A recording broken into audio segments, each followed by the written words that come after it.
रो रही है? वो तो तेरा पास था ना। ये हुई ना बात।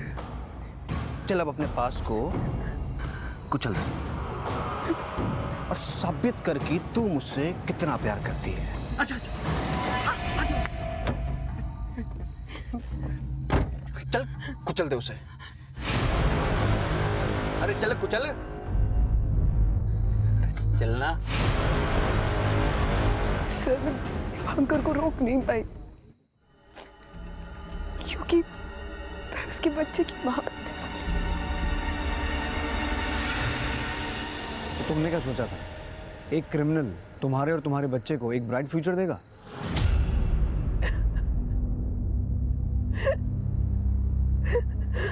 झूठी चकाचौंध को देखकर हम अक्सर बुरे को अच्छा समझने की भूल कर बैठते हैं। दोस्ती, प्यार, शादी ये ऐसे रिश्ते हैं जिनका फैसला बहुत सोच समझ कर लिया जाता है। इसी विचार के साथ अब मैं अनूप सोनी आपसे विदा लेता हूं। फिर मुलाकात होगी अगले एपिसोड में एक और चौंका देने वाले केस के साथ। तब तक अपना और अपने परिवार का ख्याल रखें और देखते रहें क्राइम पेट्रोल सिटी क्राइम्स। सबक एक को सीख हम सबको। जय Hind. Crime petrol city crimes अध्याय के आज के एपिसोड में आप सबका स्वागत है। भारत आज दुनिया में सबसे तेज बढ़ती अर्थव्यवस्था में से एक है। पिछले एक साल में हिंदुस्तान का विकास 7% की दर से हुआ है और ये विकास पूरी तरह से भारत के शहरों पर निर्भर है। हमारे शहर आर्थिक पावर हाउस के रूप में उभर रहे हैं, लेकिन इस उन्नति में जब ये शहर यहाँ होने वाले अपराधों के लिए बदनाम होते हैं तो तरक्की की राह पर ये अपराध रोड़े की तरह महसूस होते हैं। हम रोज उन्नति के नए रास्ते तलाश रहे हैं, लेकिन अपराध करने वाले भी अपराध करने के नए नए तरीके अपना रहे हैं। ऐसे शातिर अपराधियों से निपटने के लिए पुलिस को कई तरह के एडवांस तरीके अपनाने पड़ते हैं, लेकिन कुछ अपराधी इतने शातिर हो गए हैं कि उन्हें पकड़ना पुलिस के लिए भी चुनौती बन जाता है। आज का एक केस हरियाणा के पानीपत शहर से जुड़ा है, जो कि कई ऐतिहासिक लड़ाइयों का मैदान बना, लेकिन साल 2017 में वहां के एक कुख्यात अपराधी द्वारा पुलिस को ललकारा जा रहा था। जो बेवकूफ घना दिमाग लगावे डेरा है ना, उससे अपने हरियाणा में की कहवे से अटकल पच्चू मने जोकर। पानीपत पुलिस वालों, तुम जोकर हो जोकर, अटकल पच्चू, बैल दिमाग। इंस्पेक्टर राजेंद्र चौधरी, पीएसआई सुरेश वशिष्ठ और एएसआई महेश त्यागी। तुम मुझे क्या मेरी लंगोट भी ना ढूंढ पाओगे। सर इस बार इसने पोस्ट बागपत से किया था। चर्बी बढ़ती जा रही है इसकी। यूपी पुलिस से कहो बागपत का कोना कोना छान मारे। एक बार मेरे हाथ लग जाए इसका अटकल बच्चों तो मैं निकालूंगा।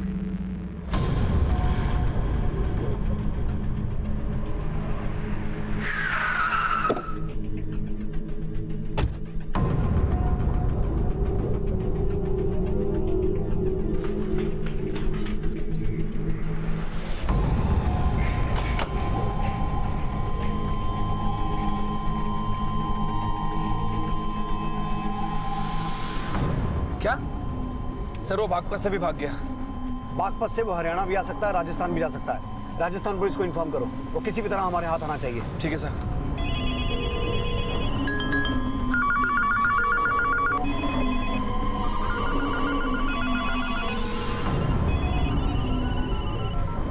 पुलिस को जोकर कहने वाला ये अपराधी पुलिस को चैलेंज करके बार बार चकमा दे रहा था। कौन था ये जो अपने सोशल मीडिया पोस्ट में बार बार पुलिस का मजाक उड़ा रहा था? बड़ा भारी बंदोबस्त है। चूड़ियां पहन लो पानीपत पुलिस वालों। बेवकूफों की पूरी फोर्स भी मिल जाए तो भी कोई मेरी पूछ ना फाड़ सकता। सर इस बार उसने ये पोस्ट राजस्थान के चुरू से की है।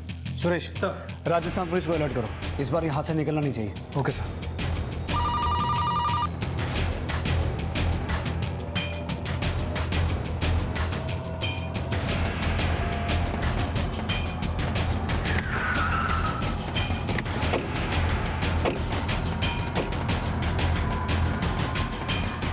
क्या सर वो चुरू से भी भाग गया?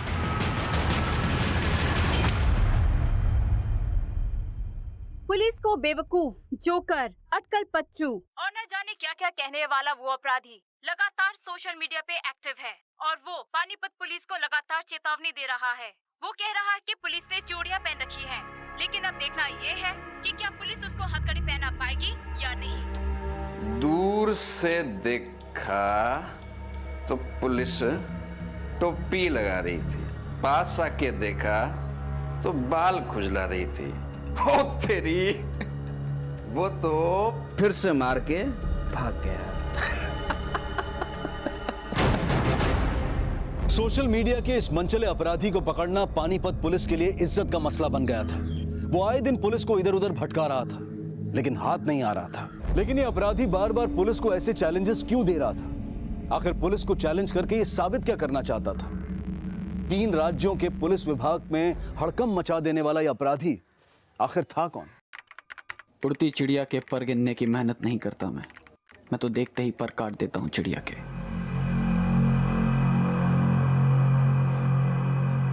वाह, क्या कमाल लिखते हो। आपकी बातें तो सुन के कोई भी आप पे फिदा हो जाए।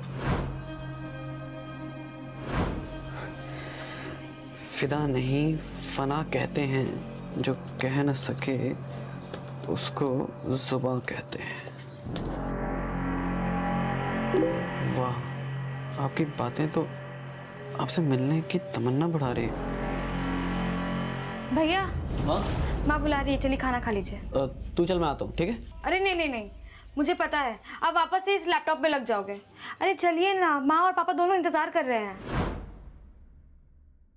तू चल, मैं आ रहा हूँ, बस 2 मिनट में आ रहा हूँ, ठीक है? जल्दी आना। हाँ हाँ हाँ। प्लीज एक बार मिल सकते हो? Let's take a break and hope for the best. भैया। हाँ,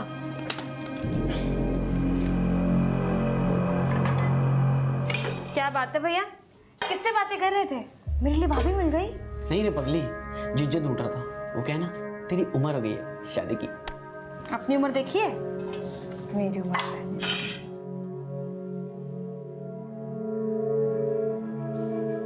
माँ, आज सब्जी में क्या बनाया? आलू गोभी। आलू गोभी? पर मैं तो पनीर। अरे पनीर ला के देगा तब तो बनाऊंगी ना। कितनी बार बोला है कि अगर पनीर खानी हो तो हरिदास डेयरी से पनीर लेके आ जाया कर, लेकिन नहीं। लेकिन माँ, शाम को तो भैया पनीर लेकर आए थे। क्या? पनीर लाया था? अच्छा कोई बात नहीं, कल बना दूंगी, ठीक है? मालती, लगता है तेरी दवा असर ना कर रही है। तू फिर सब कुछ भूलने लग गई। कल मेरे साथ डॉक्टर के पास चल तू।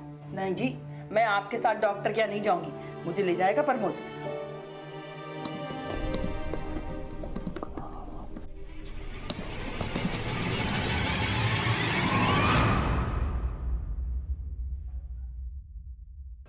सुरभि, प्रमोद और अपने पापा को बुला ले, खाना तैयार है।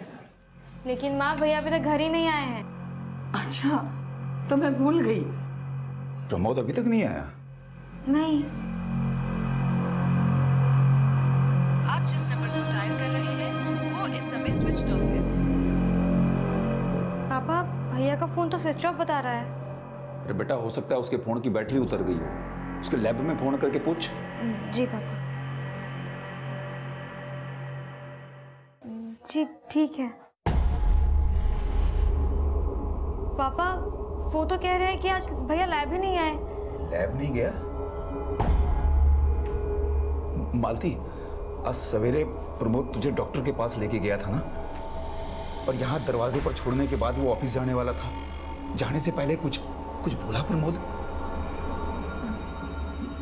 डॉक्टर? कौन डॉक्टर? अरे माँ, भैया आपको डॉक्टर के पास लेके गए थे ना। अरे इस भुलक्कड़ ने कुछ नहीं याद आवेगा। मैं प्रमोद के दोस्तों से जाके पूछता हूँ, शायद उन लोगों ने कुछ पता हो। माँ, आप याद करने की कोशिश कीजिए। भैया आपको डॉक्टर के पास लेके गए थे, फिर कह रहे थे कि आपको घर छोड़ेंगे, उसके बाद लैब जाएंगे। भैया ने आपसे कुछ कहा था? तो प्रमोद आज ऑफिस नहीं पहुंचा, लेकिन सुबह ऑफिस जाने के लिए निकला था। जी सवेरे तो वो अपनी माँ को डॉक्टर के पास दिखाने के लिए निकला था। उसके बाद वो अपनी माँ को घर छोड़ने के बाद ही ऑफिस जाने वाला था, और अपनी माँ से उसने कुछ कहा भी था, पर उसकी माँ को कुछ याद नहीं आ रहा है कि क्या कहा था उसने। याद नहीं आ रहा मतलब? मेरी बीवी को भूलने की बीमारी है जी। तो प्रमोद अपनी माँ को कौन से डॉक्टर के पास लेके गया था? डॉक्टर सरोजनी वशिष्ठ, दिमाग की डॉक्टर हैं वो। सलोनी रोड पर उनका क्लिनिक है, उन्हीं से प्रमोद की माँ का इलाज चल रहा है। ठीक है, आप प्रमोद की सब डिटेल्स दे दीजिए, हम पता करते हैं।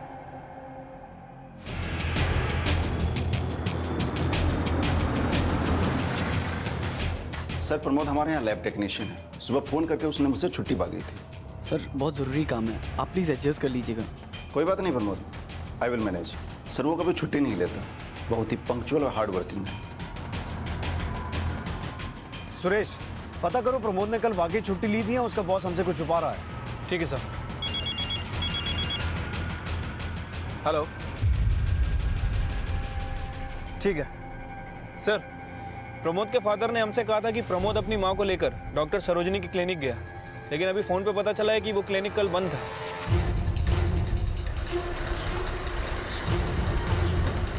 वही तो मैं कह रही हूँ कि प्रमोद मुझे कोई डॉक्टरनी के पास लेके नहीं गया था, लेकिन ये लोग कह रहे हैं कि वो मुझे डॉक्टरनी के पास लेके गया था। माँ भैया मेरे सामने आपको ऑटो में क्लिनिक लेकर गए थे। लेकिन क्लिनिक कल बंद था।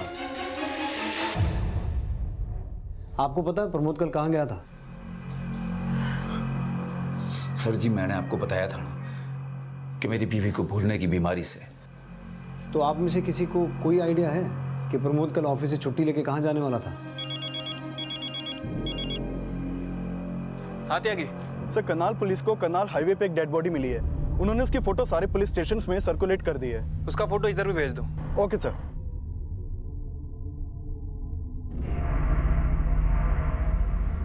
कल जब प्रमोद घर से निकला था तो उसने कौन से रंग के कपड़े पहने हुए थे?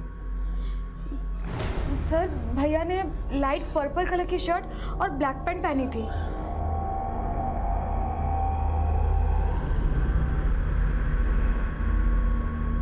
सुरेंद्र जी, हमें करनाल हाईवे पे एक लाश मिली है। क्या ये प्रमोद?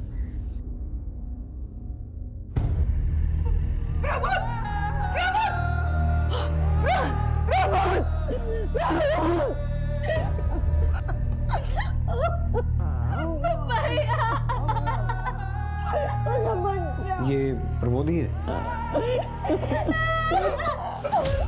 आपका करनाल में कोई रिश्तेदार है या प्रमोद का कोई दोस्त जिससे वो मिलने गया होगा? नहीं सर जी, हमारा करनाल में कोई नहीं है। पता नहीं प्रमोद वहां।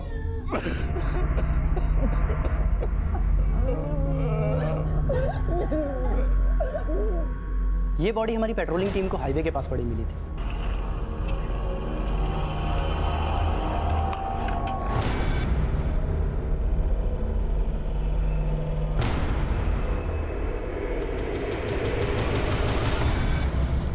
बॉडी के पास हमें कुछ भी नहीं मिला, ना पर्स ना मोबाइल, लेकिन बॉडी के पास रोड पे हमें ब्लड स्पॉट्स जरूर दिखाई दिए। हमें लगता है कि इसके सर को किसी व्हीकल से कुचला गया है, लेकिन जब हम इसकी बॉडी को यहाँ पर लेकर आए तो प्राइमरी रिपोर्ट से हमें ये पता चला कि इसके सर में गोली भी लगी है। गोली? शेर कभी कुत्ते की मौत नहीं मरता। अपनी औकात में रहो पानीपत पुलिस वालों। थाने में मच्छर मारो मच्छर, शेर का शिकार तुम्हारे बस का नहीं। प्रमोद की हत्या के 20 दिन बाद पानीपत पुलिस को ये सोशल मीडिया अपडेट्स मिलने शुरू हो गए थे, लेकिन अपराधी हाथ नहीं लग रहा था। लेकिन सोशल मीडिया के उस मंचले का प्रमोद के मर्डर से क्या कनेक्शन था, और मौजूदा वक्त में जो लाश करनाल से मिली थी उसका चेहरा पहचानना मुश्किल था। लेकिन प्रमोद के पेरेंट्स ने बताया कि बॉडी पर जो कपड़े थे वो प्रमोद के थे, इसलिए बॉडी की आइडेंटिटी को कंफर्म करने के लिए डीएनए टेस्ट किया जा रहा था, और प्रमोद के कॉल रिकॉर्ड से इस केस की गुत्थी को सुलझाने की कोशिश की जा रही थी। सर, प्रमोद का फोन उस दिन करनाल में ही बंद हुआ था, और सर उसके फोन से आखिरी कॉल किसी आशीष धूमल को की गई थी। सर ये आशीष समालखा का रहने वाला है, और इसका फोन भी रात 11 बजे तक करनाल में एक्टिव था। ये देखिए। तो हो सकता है आशीष उस दिन प्रमोद के साथ ही हो। उठा के लाओ इसे। Okay sir. साहब, प्रमोद मेरा दोस्त था, मैं अक्सर करनाल जाता रहता था। कल उसने फ़ोन करके मुझे करनाल तक की लिफ्ट मांगी थी। मैंने उसे पानीपत से पिक किया और करनाल हाईवे पे छोड़ दिया। वो रात को मेरे साथ पानीपत आने वाला था। बोल रहा था कि फ्री होगा तो मुझे कॉल करेगा, लेकिन उसने कॉल नहीं किया। और जब मैंने उसे कॉल किया तो उसका फ़ोन ऑफ आ रहा था। उसने अपना फ़ोन ऑफ कर रखा था या तूने फ़ोन के साथ साथ उसे भी ऑफ कर दिया? आप यो क्या बोल रहे हैं? प्रमोद मेरा दोस्त था। हमें प्रमोद की डेड बॉडी करनाल हाईवे पे मिली थी और उस रात तू भी करनाल में था। साहब, मैं आए दिन करनाल आता जाता रहता हूँ। प्रमोद को वहाँ ड्रॉप करके मैं अपनी पार्टी के पास आ गया था। कैसी पार्टी? सर, मैं लैब इक्विपमेंट सप्लाई करता हूँ। कल मैं जीटी लैब में था। आप चाहो तो पूछ सकते हो। पता करो इस आशीष और प्रमोद का आपस में रिश्ता कैसा था, और जिस जीटी लैब के बारे में बात कर रहा है वहां से पूछताछ करो। अगर ये झूठ बोल रहा है तो सच जल्दी सामने आ जाएगा। सर, करनाल पुलिस ने प्रमोद की लाश की पोस्टमार्टम रिपोर्ट भेजी है। पोस्टमार्टम रिपोर्ट के हिसाब से प्रमोद की हत्या सर में गोली लगने से हुई और उसके सर में कांच के टुकड़े भी मिले हैं। और इस रिपोर्ट में यह भी मेंशन किया हुआ है कि हत्या के वक्त प्रमोद ने बहुत शराब पी रखी थी। सर, इसका मतलब ये हुआ कि नशे की हालत में पहले उसके सर पे कांच के ऑब्जेक्ट से वार किया गया और उसके बाद उसके सर पे गोली मारी गई। अगर हत्या गोली मार के की गई तो फिर चेहरा क्यों बिगाड़ा गया? सर, हो सकता है कि बॉडी की पहचान ना हो सके इसलिए, क्योंकि किलर को डर था कि अगर बॉडी की पहचान हो जाती तो उसे पकड़ा जा सकता था। और सर, वैसे भी ना तो बॉडी के पास हमें कोई मोबाइल फ़ोन मिला है, ना ही पर्स और ना ही और कुछ। मैं कुत्ते भी ऐसे पालता हूँ कि कोई मेरे खिलाफ मुंह नहीं खोलता। जिसको दबोचना है दबोच लो, लेकिन मुझे नहीं ढूंढ पाओगे। मौजूदा वक्त से 17 दिन बाद पुलिस को यह चेतावनी मिली थी और मौजूदा वक्त में पुलिस प्रमोद की हत्या में आशीष की भूमिका खंगाल रही थी। आशीष अपने बयान पर कायम था और अब पुलिस प्रमोद की फैमिली से दोबारा प्रमोद के करनाल जाने की वजह जानने की कोशिश कर रही थी। हाँ, मुझे याद आया।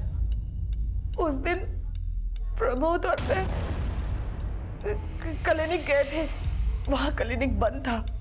फिर वापस प्रमोद ने मुझे घर छोड़ दिया और वो कुछ कह रहा था। क्या कह रहा था? याद करने की कोशिश कीजिए।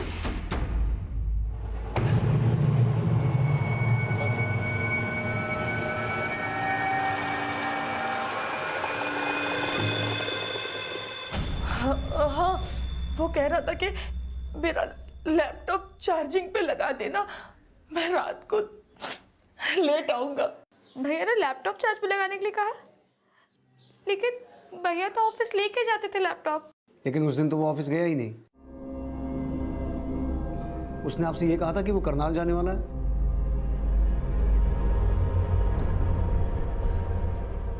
साहब, मुझे कुछ याद नहीं आ रहा। अच्छा, पिछले कुछ दिनों से प्रमोद का बर्ताव कैसा था? कोई ऐसी चीज जो आपने नोटिस की हो, आपको अजीब लगी हो? हाँ सर, भैया ना कुछ दिनों से काफी ऑनलाइन चैटिंग कर रहे थे। किससे चैटिंग कर रहे थे? ये तो मुझे नहीं पता सर, लेकिन मुझे लगा था। भैया। हाँ, किससे बातें कर रहे थे? मेरे लिए भाभी मिल गई, लेकिन भैया ने मेरी बात टाल दी। सर, हो सकता है कि भैया की कोई ऑनलाइन फ्रेंड हो जो करनाल में रहती हो। प्रमोद का सोशल नेटवर्किंग अकाउंट किस नाम से था वो बताइए और उसका लैपटॉप लेके आइए। सर, प्रमोद ने अपना सोशल नेटवर्किंग अकाउंट करीब 1.5 साल पहले बनाया था। प्रमोद किस किस के टच में था? मुझे हर एक आदमी की डिटेल चाहिए। जी सर, ये किसी दीपांकर नाम के लड़के से लगातार चैटिंग कर रहा था। एंड सर, लास्ट चैटिंग भी इसने दीपांकर से ही की थी। फिदा नहीं फना कहते हैं, जो कह न सके उसको जुबां कहते हैं। इसके जवाब में दीपांकर ने लिखा कि आपकी बातें आपसे मिलने की तमन्ना बढ़ा रही हैं, और फिर प्रमोद ने रिप्लाई किया, let's take a break and hope for the best. और 2 घंटे के बाद उनकी चैटिंग फिर से हुई और इस बार प्रमोद ने लिखा, ठीक है तो कल मिलते हैं, लेकिन कहाँ? करनाल? तो इसका मतलब है प्रमोद को दीपांकर ने करनाल बुलाया था, लेकिन किस जगह बुलाया था ये मेंशन नहीं किया हुआ है। दीपांकर के इस सोशल नेटवर्किंग अकाउंट से उसका नंबर मिल सकता है? सर, जो नंबर इसके अकाउंट पर ऐड होगा वो मैं आपको दे सकता हूँ। सर ये नंबर है दीपांकर का। सुरेश,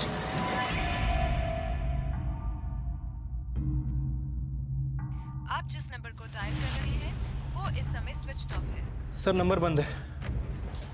ये नंबर सर्विलेंस पे डालो, इसके कॉल रिकॉर्ड्स निकालो। मुझे दीपांकर की हर एक डिटेल चाहिए। जी सर। हो सकता है प्रमोद की हत्या में दीपांकर का ही हाथ हो, और ये भी हो सकता है कि प्रमोद की फैमिली इस दीपांकर को जानती हो।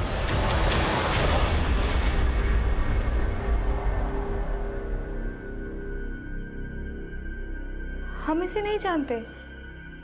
भैया के मुंह से कभी किसी दीपांकर का नाम नहीं सुना सर।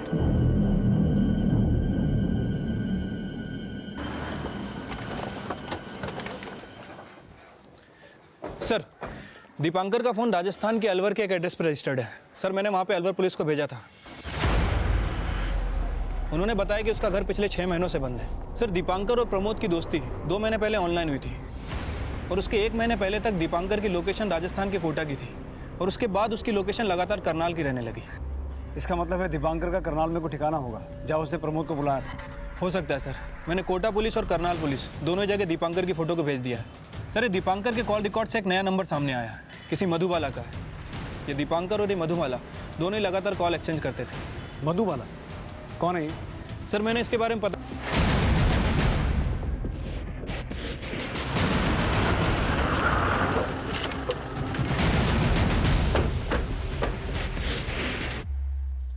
मधुबाला जी, आप लोग मुझसे मिलने आए हैं? जी, आपसे ही मिलने आए हैं। आपसे दीपांकर के बारे में कुछ पूछना है। दीपांकर?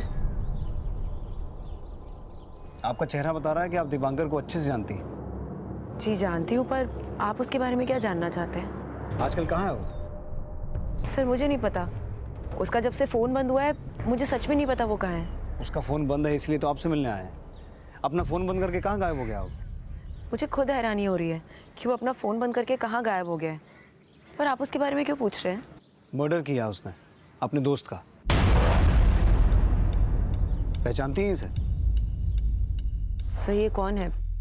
मैं दीपांकर के किसी दोस्त को नहीं जानती। मुझे तो लगता है आप लोगों को गलतफहमी हुई होगी। इतना भरोसा है आपको दीपांकर पे? वैसे आप दोनों का रिश्ता क्या है? मैं और दीपांकर कैजुअल फ्रेंड्स हैं बस। और अब तो काफ़ी वक्त हो गया वो मुझसे यहाँ मिलने भी नहीं आया। मुझे तो ये भी नहीं पता वो कहाँ रहता है। और इसके अलावा मैं आपको और कुछ नहीं बता सकती क्योंकि और कुछ नहीं जानती।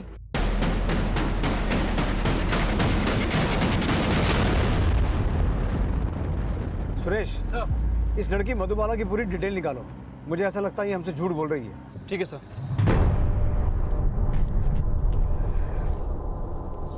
आप जिस नंबर को डायल कर रहे हैं वो इस समय स्विच ऑफ है। दीपांकर का फोन 1 महीना पहले तक कोटा में एक्टिव था, और मधुबाला का हॉस्टल भी कोटा में ही है। कोटा पुलिस से हमें दीपांकर के बारे में कोई लीड मिली है? नहीं सर, फिलहाल तो कोई लीड नहीं मिली। कोटा, चुरू, सोनीपत, बागपत, हर जगह धूल चटवाई है तुम्हें। अब तो मान लो शेर को पकड़ना मुश्किल ही नहीं, नामुमकिन है। ये चैलेंज पुलिस को मौजूदा वक्त से 13 दिन बाद मिला था, और मौजूदा वक्त में प्रमोद मर्डर केस के प्राइम सस्पेक्ट दीपांकर का चौंका देने वाला इतिहास सामने आया था। सर ये दीपांकर तो बहुत ही पहुंचा क्रिमिनल निकला। अलवर पुलिस ने इसके बारे में सारी इन्फॉर्मेशन भेजी। सर कुछ महीने पहले शराब बेचने का धंधा करता था। सर कॉन्ट्रैक्ट किलर है। राजस्थान के बहुत सारे बिजनेसमैन को धमकाने का आरोप लगा हुआ है, और सर एक अलवर के बिजनेसमैन को मारने का आरोप भी है। और सर डीएनए रिपोर्ट से कंफर्म हो गया कि जो लाश करनाल के हाईवे पर मिली थी वो प्रमोद की है। अगर दीपांकर एक कॉन्ट्रैक्ट किलर है और उसी ने प्रमोद को मारा है, तो एक कॉन्ट्रैक्ट किलर मामूली से लैब टेक्नीशियन को क्यों मारेगा?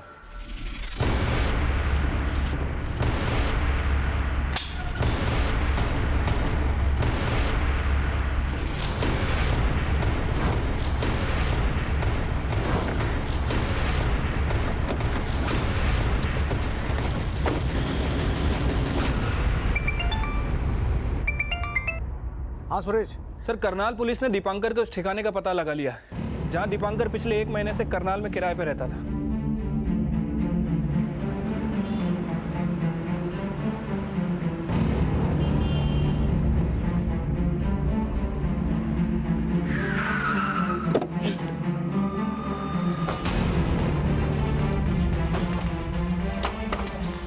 ताला तोड़ो।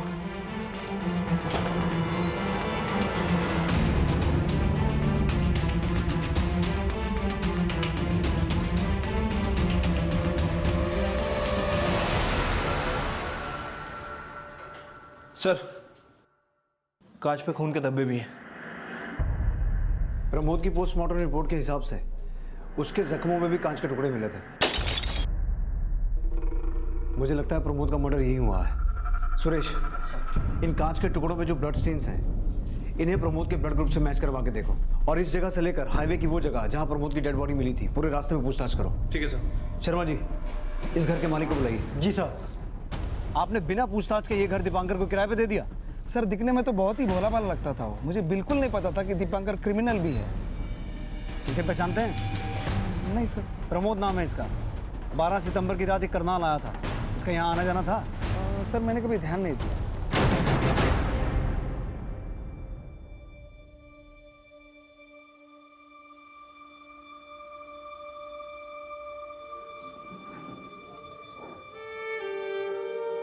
माँ, खाना खा लीजिए।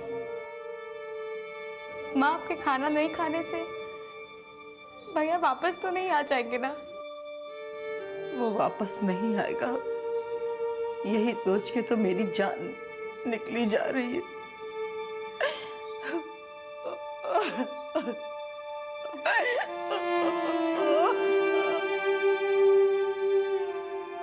प्रमोद के परिवार की आर्थिक स्थिति काफी कमजोर थी। प्रमोद के अलावा घर में कमाने वाला कोई नहीं था, और उसके जाने के बाद यह परिवार काफी नाजुक हालत में आ पहुंचा था। लेकिन सवाल यह था कि प्रमोद जैसे लैब टेक्नीशियन की हत्या का दीपांकर से क्या कनेक्शन था? प्रमोद की हत्या का मोटिव क्या था? क्या दीपांकर ने प्रमोद को मारने की सुपारी ली थी? लेकिन किससे? और क्या वजह थी कि दीपांकर ने सोशल मीडिया पर प्रमोद से दोस्ती की थी? क्या यह कोई षड्यंत्र था? इन सारे सवालों के जवाब दीपांकर की तलाश पर निर्भर थे, और इसी बीच दीपांकर के करनाल वाले घर से मिले ब्लड स्टेन्स की फॉरेंसिक रिपोर्ट आई। सर, दीपांकर के करनाल वाले घर में जो खून के धब्बे मिले थे वो प्रमोद के ब्लड ग्रुप से मैच करते हैं। प्रमोद को दीपांकर के घर पे मारा गया और उसके बाद उसे हाईवे पे ले जाकर डंप कर दिया गया। मर्डर करके बॉडी डंप कर देना अकेले दीपांकर ने तो नहीं किया होगा। हो सकता है उस रात उसके साथ कोई और भी रहा हो। और सर, दीपांकर के कॉल रिकॉर्ड से बहुत सारे नंबर सामने आए हैं जिन्हें फेक आईडी देकर खरीदा गया था, लेकिन फिलहाल सारे नंबर बंद हैं। सर, कहीं ऐसा तो नहीं कि यही लोग दीपांकर की गैंग के हों? लेकिन सुरेश, एक बात मुझे शुरू से खटक रही है। प्रमोद जैसा मामूली सा लैब टेक्नीशियन दीपांकर जैसे अपराधी से ऑनलाइन चैटिंग क्यों कर रहा था? कहीं ऐसा तो नहीं कि प्रमोद का दीपांकर के अपराधों से कोई कनेक्शन हो और यही उसकी मौत की वजह बना? इस प्रमोद की भी पूरी हिस्ट्री निकालो। सर, मैंने मधुबाला के कॉल रिकॉर्ड चेक किए। सर, मधुबाला का नंबर पिछले दिनों करनाल में एक्टिव रहता था। सर, मधुबाला के कॉल रिकॉर्ड में 3 नंबर ऐसे हैं जो फेक आईडी के हैं, और इन नंबर से अक्सर मधुबाला को कॉल किया जाता था, जो कि अभी बंद है। आप लोग मुझे कहाँ लेकर जा रहे हैं? कुछ तो बताइए। मैंने कुछ भी नहीं किया है। किसी को मेरी बात तो सुनिए। मैं क्यों लेकर जा रहे हैं मुझे? अरे सर, मैं नहीं जानती दीपांकर कहाँ है, मेरा भरोसा कीजिए। इन नंबर से तुम्हें कई बार कॉल हुए हैं। किन के नंबर से हैं? अब बोलोगी या हम तरीका बदलें? सर, मैं नहीं जानती। हो सकता है दीपांकर ने कॉल किया हो। उसका फ़ोन बंद होने के बाद उसने मुझे 1-2 बार दूसरे नंबरों से भी फ़ोन किया था। 1-2 बार नहीं, कई बार। और तुम्हारा फ़ोन करनाल में भी एक्टिव था, जहां दीपांकर ने प्रमोद का मर्डर किया। यह है प्रमोद। तुम्हारा इसके मर्डर से क्या कनेक्शन है? सर, मेरा कोई कनेक्शन नहीं है और मैं इसे जानती तक नहीं। दीपांकर के गैंग के बाकी मेंबर्स को तो जानती होगी। सर, दीपांकर गैंग से मैं सिर्फ दीपांकर को जानती हूँ और उसका कोई गैंग नहीं है। वो तो अपना फैमिली बिजनेस संभाल रहा था। किडनैपिंग, एक्सटॉर्शन, कॉन्ट्रैक्ट किलिंग, ये सब धंधे हैं उसके। कहीं ऐसा तो नहीं कि तुम्हारा भी उसके धंधों से कोई लेना देना हो? मेरा कुछ लेना देना नहीं है किसी भी चीज़ से। मुझे तो लगता था कि वो बहुत अच्छे खानदान से है, अपना फैमिली बिजनेस संभालता है। मुझे नहीं पता था कि वो झूठ बोल रहा था मुझसे।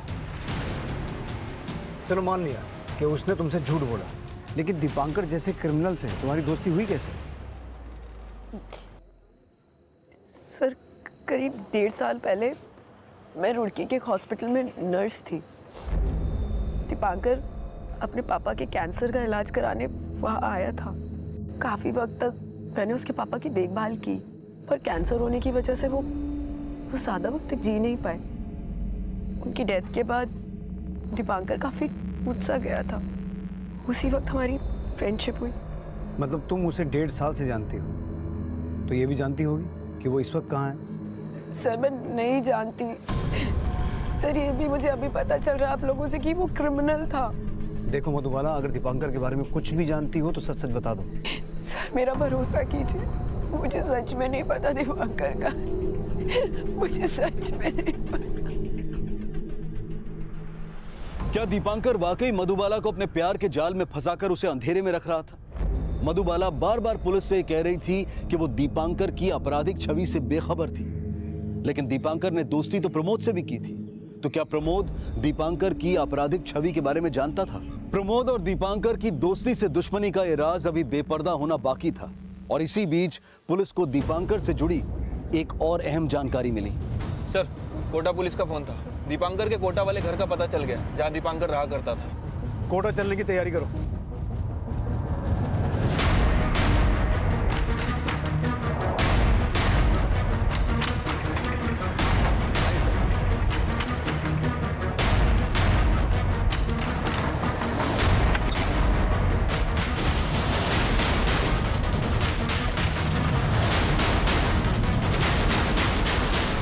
सर, यहाँ तो ऐसा कुछ भी नहीं मिला है जिससे दीपांकर की लीड मिल सके।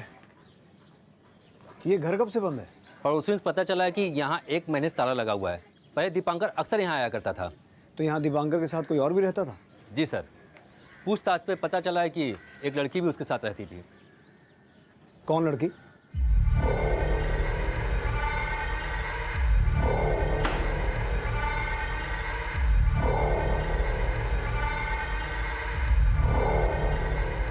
पापा, ये पैसे कहाँ से लाई तू? भैया के बॉस का फोन आया था, उन्होंने मुझे लैब बुलाया था। ये भैया की आखिरी सैलरी है।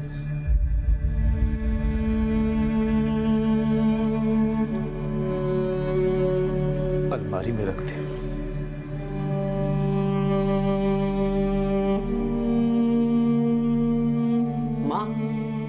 ये रही इस मंथ की सैलरी और ये रहा